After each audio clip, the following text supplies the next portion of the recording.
to Jeff Koinange live here at Citizen Television. Sakaja left. I'm a left group. I'm a left group. It's no longer a dynamic duo.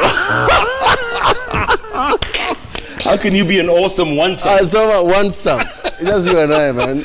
By the way, Oriel Rogomanduli, she sends her regards to you guys. She says you guys are the future. Yes. Well done, and keep doing what you do. My regards. My regards. Yeah. Oh, he left the group. He left the group. And then he wants to come back. Up the administrator. Admin. Can somebody go and look for Sakaja?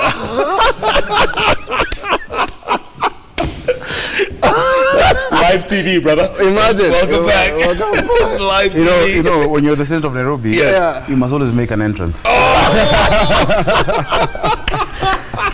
Which leads me to is a perfect segue for Nairobi County. What in God's name is going on, brother? Your governor is under siege. Well, Jeff, we've seen the process that is being undertaken by the EACC. It's a normal process. Don't worry. Keep talking. Don't just ignore me. It's the same thing. Jason, that's the last time you put a mic on a guest, okay? It's the same thing you did to the governor when he came here. Yeah. You came close. Okay. and you know what happens? Yeah. Carry on. Keep talking, bro. Yeah. This is a bit weird. Yeah. you're too close. Okay. That's how now I can talk.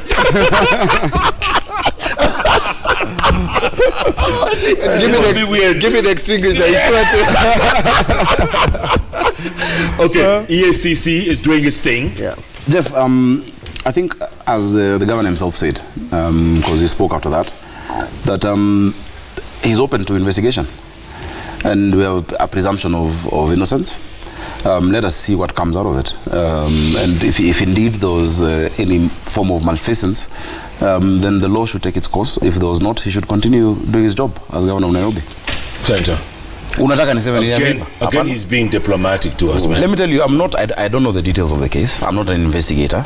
I don't work for EACC or the DCI. That's why I keep talking about institutions. Tomorrow, if they call me for anything, I'll go and you know, fight my case. So let's see what comes out of it, Jeff. I think it's a bit premature to have any presumption that he's guilty or is not guilty. We've seen the stories. Let's see what comes out of it. Well, to the credit of the governor, he's on record as saying if he's to be charged for whatever crime, he'll step aside. He'll step aside. Yeah. I think you must credit Mike Mbuvi-Sonko for being as forthright, unlike his counterpart in Kiambu, who wanted to open an office in Thika or someplace, something like that. Secondly, yes, a lot of the county executive governors are in trouble for non-remission of statutory deductions, and in the case of Nairobi, they have not done so. In the last regime of Governor Kidero, there was a similar problem. Something happened. A very strange thing happened in the last session when we were in the Senate. KRA put a notice on the accounts of Nairobi County and withdrew $1 billion shillings directly. Directly. For money that was supposed to be collected. Yes. Nairobi, I think the new regime inherited a mess created by the old regime. That we must admit, particularly where it is alleged that 4.5 billion shillings has not been remitted. Right. On the question of the tenders, again, the fact that it's in the open and he has agreed that if he is to, although I saw an explanation saying that the money was for sale of something. Land. Okay, but you know what? The crisis, Jeff, in Nairobi is if the governor is to step aside, not the investigation. He has no deputy, and there is no Speaker of the House. But even before we get there, this man here he raised the issue of accountability in Nairobi County. The governor says, oh, you're after my job. Remember that time? He was up in arms saying, you're after my job. He actually called it Kipindire. Jeff, Kipindire. Jeff, in that session, because the governor came to the Senate and started saying, oh, even him used to do that to Kidero, and it's Kipindire. You know, I was very clear, Jeff, I'm the Senator of Nairobi. And there are many people in this country who can be intimidated, not me. Or who can be, you know, frightened not to do. I'll do my work for as long as I'm senator. I brought those issues to the Senate repeatedly, including the issue of the deputy governor. I've brought it, and at that point they said there's a law that has not been done. It is the law signed, you know, it's signed into law. He keeps saying he'll appoint somebody one day. It shows you the emptiness of our, you know, the process that you cannot actually force him to enforce it, you know, unless the court pronounces itself, which the Supreme Court did, and they said that actually, in fact, they copied what was in the Kipchumba Murkomen bill with respect to the process of appointment. I think governors should be confident in themselves that when they're challenged on issues and you know, facts and not personality, it is not because somebody wants your seat. And first of all, there's no seat of yours. This seat belongs to the people of Kenya. Right. You know, so right now there's no election. And as I said then, I had not declared to vie for Nairobi governor. I have not declared to vie for Nairobi governor until now. But even if I choose to, it is my constitutional right. I keep saying, Jeff, small minds talk about people. Big minds talk about ideas and talk about issues. And so we will keep talking about issues of Nairobi. We will keep playing our oversight role.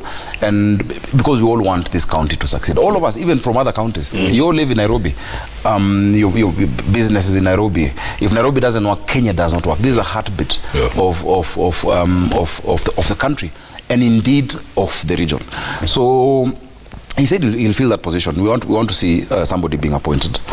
We'll take the matter up again and keep pushing that somebody is appointed. Anybody of his choice can be appointed. Do you feel a bit of vindication for what you had said earlier? In terms of? You said the accountability in the county, and he said, you know, he pointed at you, Vipindire. Do you feel a little vindication now? Not necessarily, Jeff. You know, when I talk about issues of Nairobi, I don't look for the governor's validation. So it is not that if he agrees, I feel vindicated, or if he doesn't, or if he's charged. I talk about facts. In fact, that time I was quoting the Auditor General's report. I stick to the issues, Jeff, and I'll continue to do that consistently. And I urge my colleagues as well in the Senate, because many of them who raise issues, their governors say, oh, this one wants my seat. And we've had very many ugly shows on, you know, at the Public Accounts Committee. These positions don't belong to us. Governor, Senator, you're a lawyer. Constitutionally, what would happen in this county if the governor, like he said, if he's implicated, if he's you know, if he's found to be not legit or he's conducting illegitimate business, what would happen? He has no deputy, and Speaker Elachi is not quite speaker. I mean, she's a speaker, but acting outside the assembly. Yes. How does that work constitutionally? Constitutionally, you have a crisis, and I've said this before. But before I get there, let me say this: that I must congratulate the Director of Public Prosecutions and the DCI for returning sanity into our counties, to the extent that now governors are answering questions, and Governor Sonko mentioned this, that although he's not a procurement officer, he's the chief executive officer of the county under Article 179, and therefore is responsible for whatever it is that is happening in the county. But to have a situation where he says he's going to step aside, and the county assembly doesn't have a name, the county assembly has not approved anybody, you have an acting speaker. I saw a letter which was shared in our platform of Senate, which I'm not quite sure whether it was authentic, about him appointing somebody. No, it was a fake letter. It was a fake letter. Oh my goodness! It was a fake letter. It was fake. Points out that we have a problem, but it's not even the idea that he can be charged. Counties, just like government, are what we call entities in perpetual succession, and therefore we must delink our personalities to our positions. Exactly. And therefore that means that you must envision a day you are not going to be there for whatever reason, and the counties must continue running. So I've advised the governor on several occasions, and I would like to use the opportunity to advise him again. Nairobi must continue. He wants to be answerable, but Nairobi must continue functioning. and must continue functioning because you and I live here. We are all of us have the largest investment here. Yeah. All of us live. This is a seat of government under the law, and therefore Nairobi must be stable for whatever reason. What about Kiambu? Kiambu, we can live with their drama. Having an office in Thika, that we can live with. But we can live with chaos in the city. Right. So this is the center. The center. You know the good thing about Nairobi. Of course, and I believe in this, and John Maxwell says it in his books, that everything rises and falls on leadership. Yeah. But the good thing with Nairobi, you have a good set of public servants, who many who have been there for a long time. Nairobi will continue to run. Nairobi, and I don't see a constitutional crisis, because the only point where a speaker can act as a governor is in the event of an impending election, and that is for a limited period of time, 90 days only, right, yeah. when there's an election coming. Yes. Now, if the governor is charged and steps aside, and on this issue, I know I've deferred. I don't agree with the school of thought of governors losing their seats before they have been pronounced guilty, because the constitution is very clear on the ways of a vacancy occurring in the office of a governor, and it only occurs in the instance of a resignation or death. And until even now, the governor of Kiambu is Waititu, according to the law. The governor of Kiambu is still Waititu. And who's signing off? Is him? According to the law, actually, you can challenge anything signed by somebody else who he has not delegated that authority. It can be challenged legally, because the constitution is clear on how that succession happens. Yes. So if he is charged, the judge who will actually tell him to step aside, if a judge tells him to step aside, will provide also the solution. And ideally what would happen is, amongst the CECs, one can be appointed to act, but no one from the legislature can act in the position of executive, because of separation of powers. You cannot be the speaker at the same time and the governor into perpetuity, because you don't know how long a case takes. What if Waititu's case, for instance? The proposal, Jeff. What if Waititu's case takes 3 years? No, the proposal is tied also to the conduct of these cases. I've said that we, the political class, for some reason speak from both sides of the mouth, because all our election petitions were concluded within a certain period of time.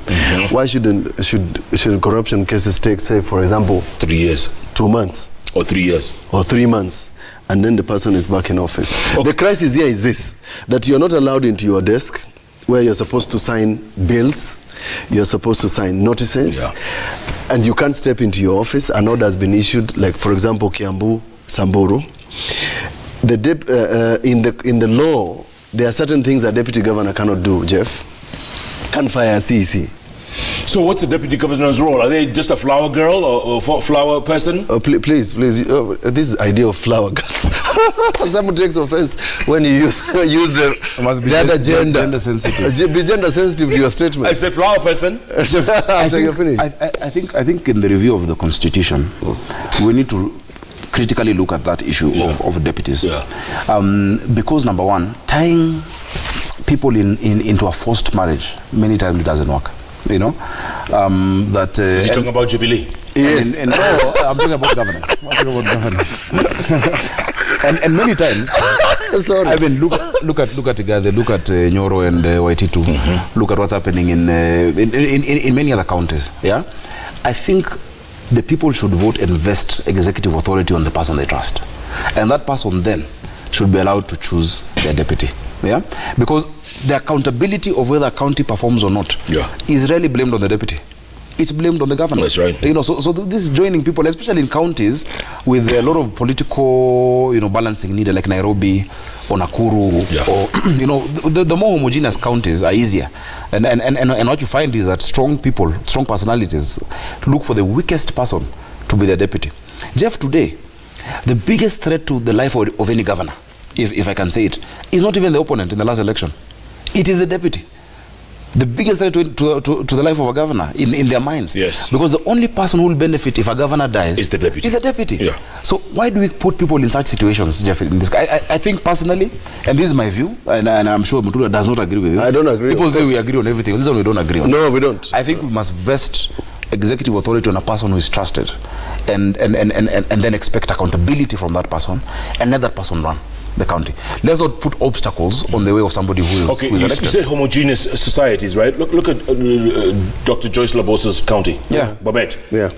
This guy who came in, the deputy, has been doing his own changes. He's bringing his own, you know, people. There's a lot of It's okay. Yeah, but now is the governor. He's the governor. You know. Yes. Yeah. Most people, most Kenyans, you know, even in Bomet, I don't know about Bomet specifically, but most of them would say if our governor loses his seat by resignation or death or whatever reason, we want to exercise the constitutional right to choose someone to sit in that office. Yeah. You cannot be elected today with a deputy and tomorrow you're out of that seat and that deputy possibly even didn't campaign. Right. Possibly people don't even know him. It was your personality. If someone like Mutula Vice, you know, people see you and they know Mutula or Jeff Koinange and we vote for you. And then now we are forced with someone who we don't know, who we didn't deliberately, of course they're on the same ballot, but we didn't deliberately make the choice because of that person to run the county for a long time. I think over there, the Article 38, you know, the political rights and civil rights are to some extent watered down. People should go back to the ballot. I think the senator's actually talking about another seat. Yes. Belonging to another deputy. Another deputy. Because you see, the advice doesn't apply. That doesn't apply to the other seat. Can you imagine the deputy becoming... anyway, let's go there. Yeah, let's go. I think that's in your mind too, right? Did you guys have tea together? No, the point is... Yes. Let's introduce some element of integrity to the people. Definitely. Because when we go to them with our deputies, you say, this will be my principal assistant. If I'm not there, this is my... Yes. The same way you keep saying that Sakaja is my deputy or I'm his deputy. Yes. It's the same and the people, not just me, by the way. It's you. It's you. That's the point, really. That the person who becomes a deputy is not just a deputy for purposes of escorting you on the ballot paper. Is a person who can sit in that seat. In your absence. In your absence. Yes. But the Constitution is also very clear about this issue. And I avoid the word the law is clear. Because that word has been misused. Yes, by lawyers. It's by lawyers. By lawyers. Now it's on our fridge magnet. The law is clear. You know something? The point is, the Constitution has envisioned a governor as a chief executive officer. It actually says in those words. And the deputy as a deputy chief executive officer. If you have a company has a managing director and a deputy managing director. A company has a chairman and you have a deputy chairman. Yes. So what happens out there in the world in terms of business should also happen in the public sector. We don't have a problem with that. So, but it appears that, for example, in the case of Kiambu and many others, that people tried to fix something. A small coalition where they said, you're going to have 4 CECs and I'm going to have 3. Doesn't work. So the governor gets into office and the deputy governor gets nothing. It's fixed marriages. It's fixed marriages, not forced marriages. Jeff, I'm sure you have friends who are deputy governors. Yeah, maybe 1 or 2. Yes. Mutula, you do. Yes. I know many. Yes. Who? I know one who is miserable. All they do, they go to the office, read newspapers, drink tea. They have no role. I think if we must move in that way, we need to specify their roles. That one, either the deputy governor must be a CEC with a certain docket. You know, you know the I thought used to be minister of finance and vice president or home affairs. Yes. Let's give them specific roles. A good governor, and see, the problem is that this is now based on the personalities around the country. Some governors have actually given the deputy governors the work of being the liaison with the county assemblies. So they deal with the politics of the county assembly, and those are good governors. Others don't even talk, don't see eye to eye. No. This guy comes, even there are no visitors because they know you won't get anything. CCs talk down at them. Chai na gazeti. You know, and you're being paid. There's a deputy governor who is a doctor in the US. Yes. But is he? No, correct. Yeah. By the way, is that why Polycarp left? Oops, sorry. Tweets. Who are going to oppose so many tweets. Are these tweets or these SMSs? Okay, Professor Nestone Joseph. I am happy to see the way our young leaders are talking. They are from different alliances, but talk as if they are one. That's what the country needs first. Leaders who can sit down and discuss something. if we want to get solutions in this country. By the way, you two, think about it, man. You guys can run as a ticket, you know that? Jeff. You guys can run as a ticket. Jeff Koinange, we have told you before. Obama, Biden? Yeah, the older one is a ticket. Oh my goodness, but I look younger than you. Abduba Moludo, you say, these two waungwana are so sober as it can get, yeah? Clarity of thought and articulate. We need more of them to sensitize Kenyan politics. Kudos. Are there more of you out there, guys? Are there more of you? Many. Not just in the Senate. I mean, are there? Well, let's just say the Senate is where you start.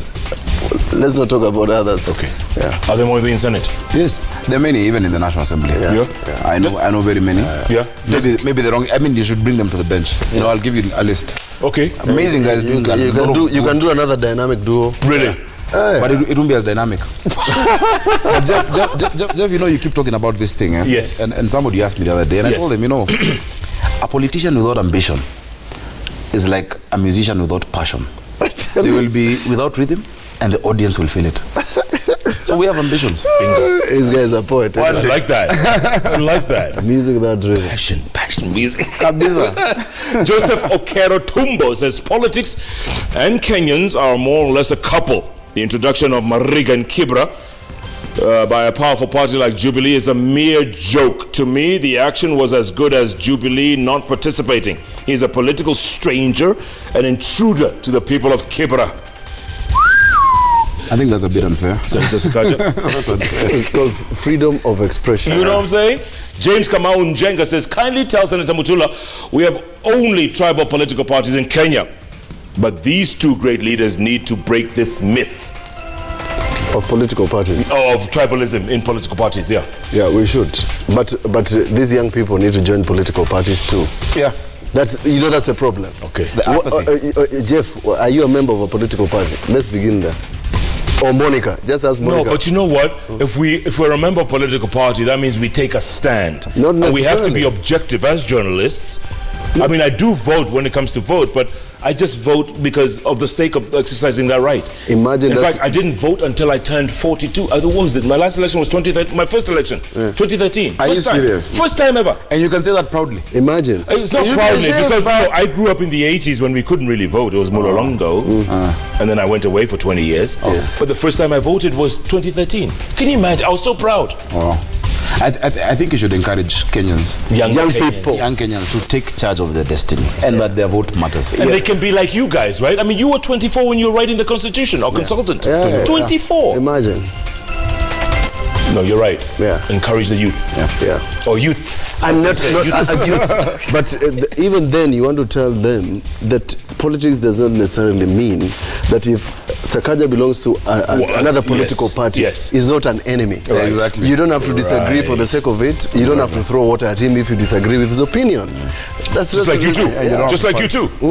Obama, Biden.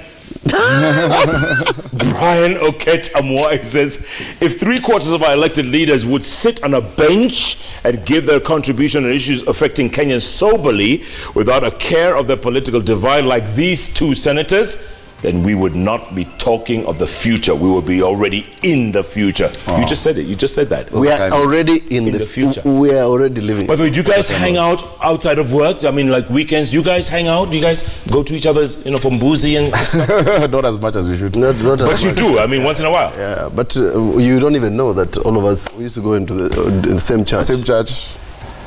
We share friends. Yeah, we have a lot of very many mutual friends. In fact, they should now stop texting. Every text is Salimia Mutula. These are Salimia Sakaja. Somebody has a duvet for him. They're sending me. They're sending you the message. Yeah. Ambia Sakaja. Duvet iko tayari.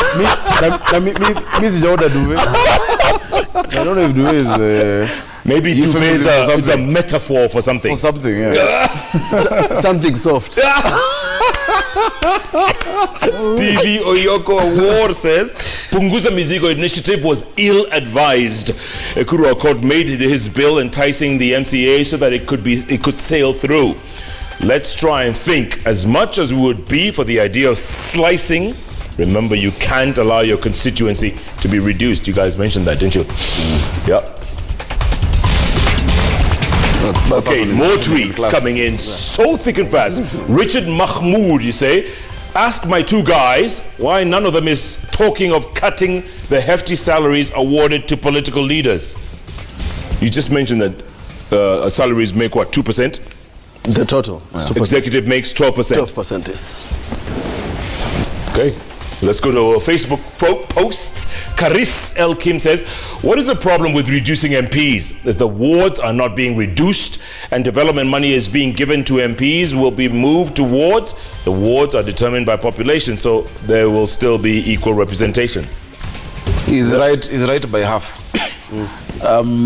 Jeff, you know, you cannot take the same amount of money or even divide it what goes to the constituency to the wards because of what we call economic absorption. The wards are too small a unit for that kind of economic absorption for the kind of projects that are cross-cutting across wards. That's why you need a constituency. Actually, that's why you need a county, you know, and a lot of development money, the bulk of it should go to the county. Yes. And from the county now you plan. The solution, for instance, in Nairobi, for water in Embakasi West might need me to actually invest in the piping from Dagoretti South and Langata, you know, so it's not, if I give the money there, they won't solve the water issue. You know, and so we must think, you know. So, and part of what Kenyans should be talking about is, for example, building of schools. CDF is doing two functions: security and schools. Okay. Can we do conditional grants to county governments, let them manage, and then the government sends the money? Because the idea is the money. Yeah. So we've got to start thinking of the solutions, because the contradiction that a member of parliament is also doing what is an executive function puts them in a quagmire where they are supposed to be the oversight of government. Right. There's a conflict of interest somewhere there. Absolutely. Now you know. Now I know. I see what you went there. Hezron Obado says, some two brainy senators reasoning and complimenting each other with irrespective of their political affiliations. So healthy. We're not complimenting each other. Anyway, Jeff, tell Monica to put the negative ones also. Monica, there's some negative tweets. Are there some negative tweets? I'm sure.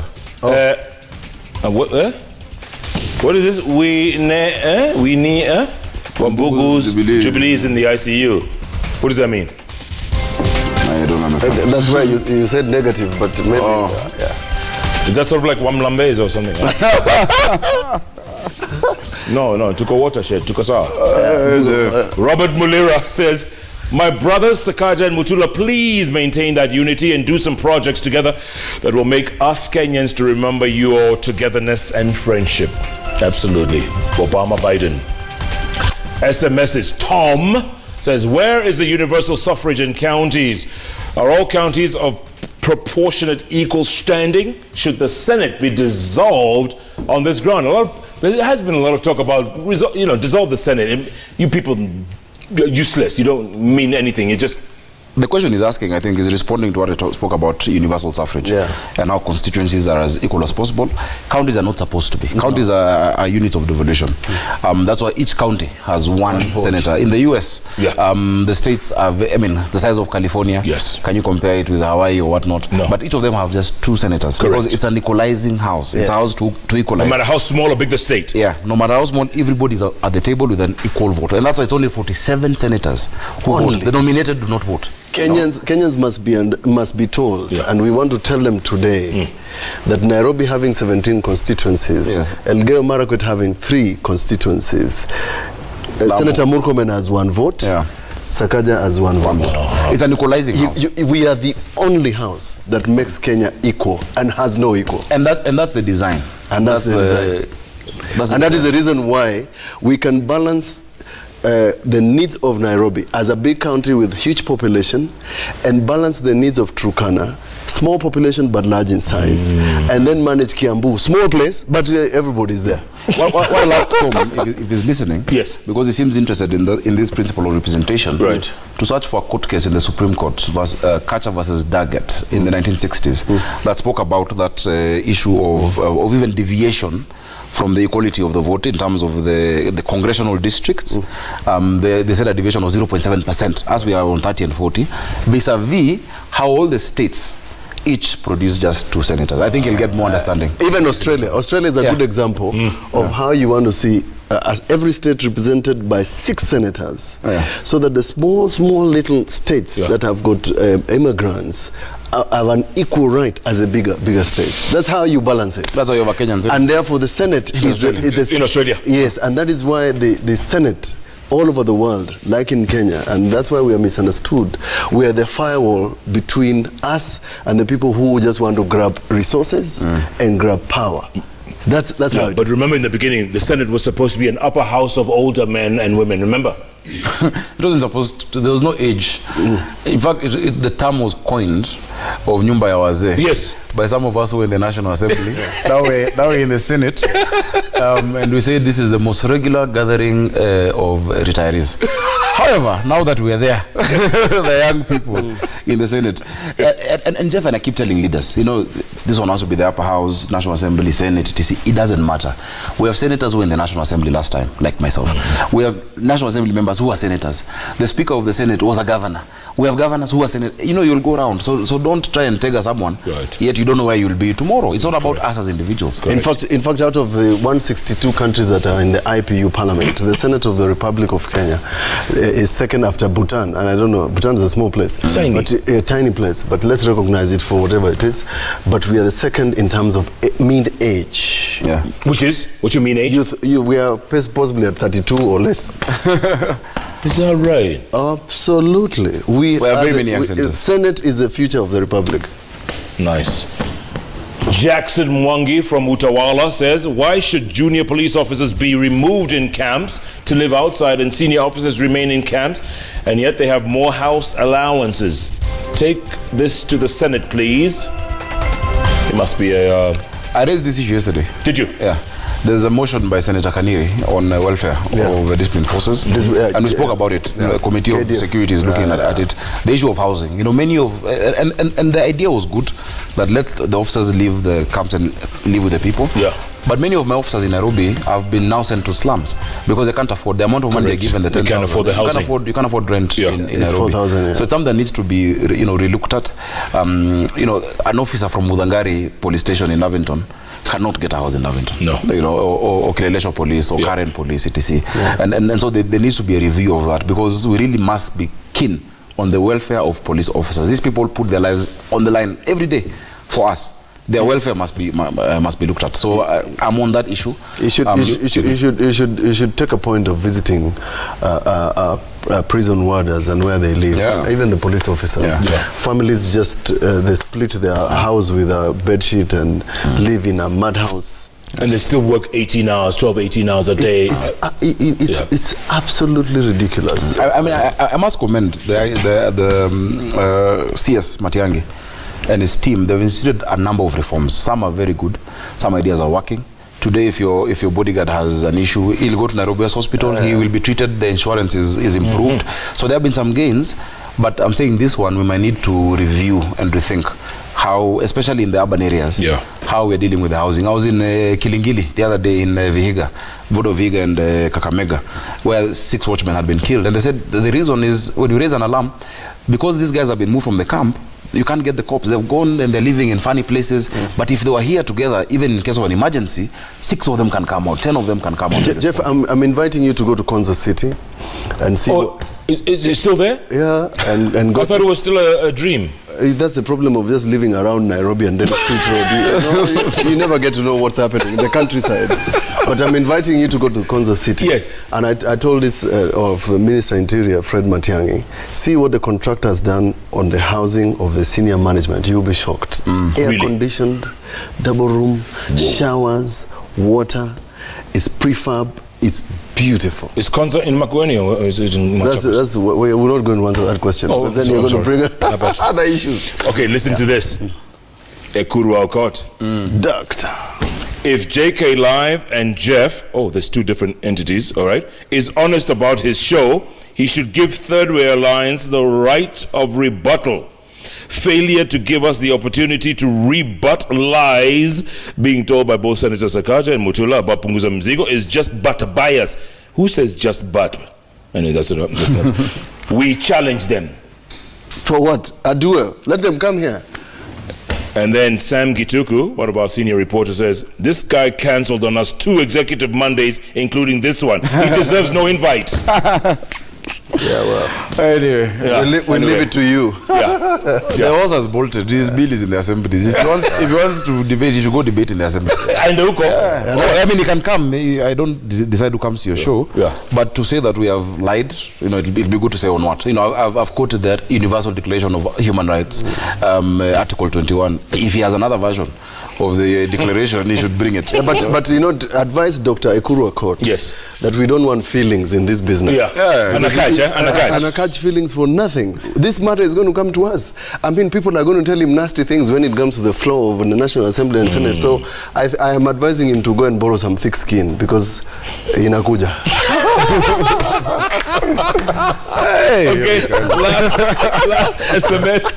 Kamburi Gashoki from Nairobi, Roysambu says, one deep truth is that the number of constituencies should only increase with the increase in population, so as to ensure the voice of Wanjigo is well heard. As Kenyans, we are okay paying our representative a fair pay and be well represented. By the way, speaking of population, is it true I read somewhere that the cabinet will have the right to cancel the census if they so wish, if the numbers don't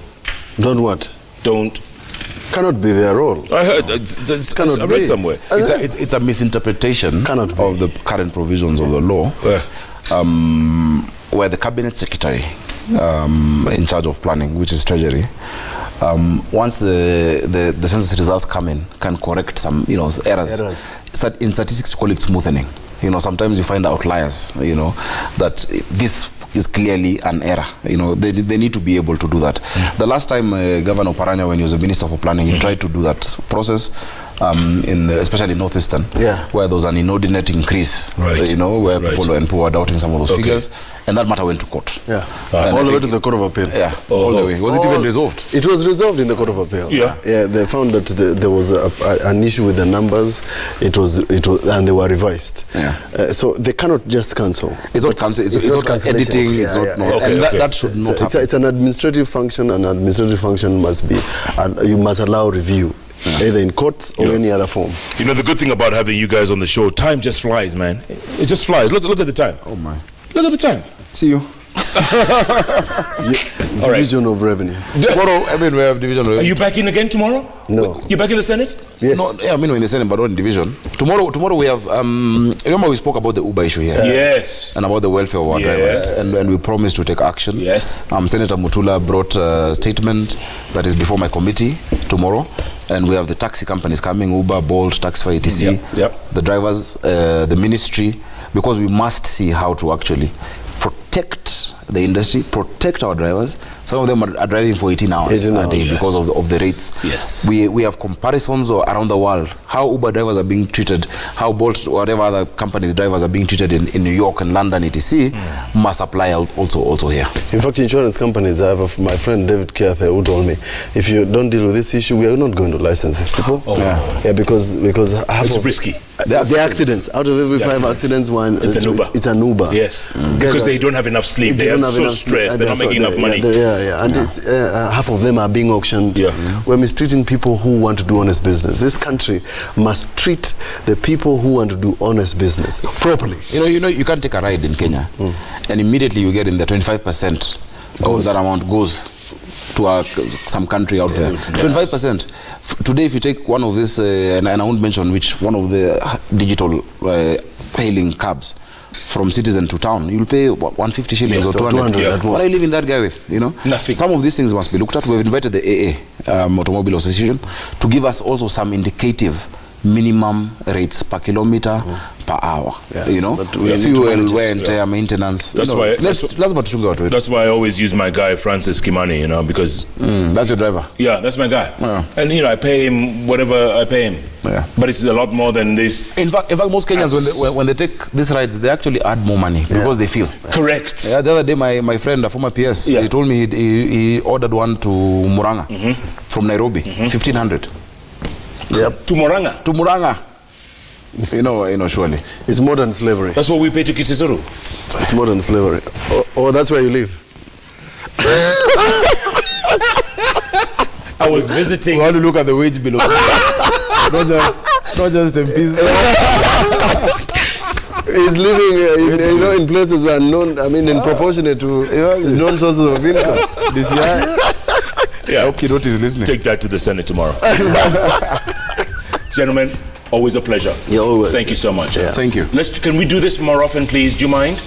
Because you know, you guys are the future. You're smart, you're bright, you don't take sides, and you're from different parties. So this is the kind of state of the nation, state of politics talks we should have more often. I think once a quarter is good. To give a quarterly report.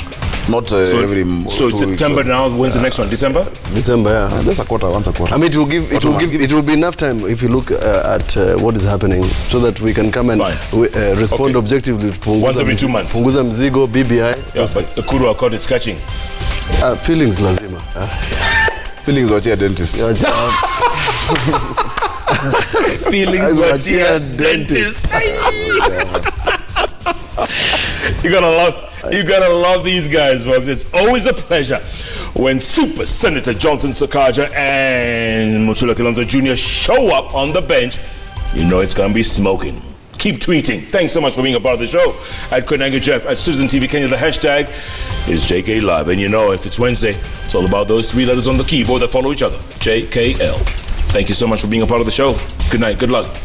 God bless the future of Kenya, which is here on this bench. And my teacher was watching. Is she watching? Is she? Mrs.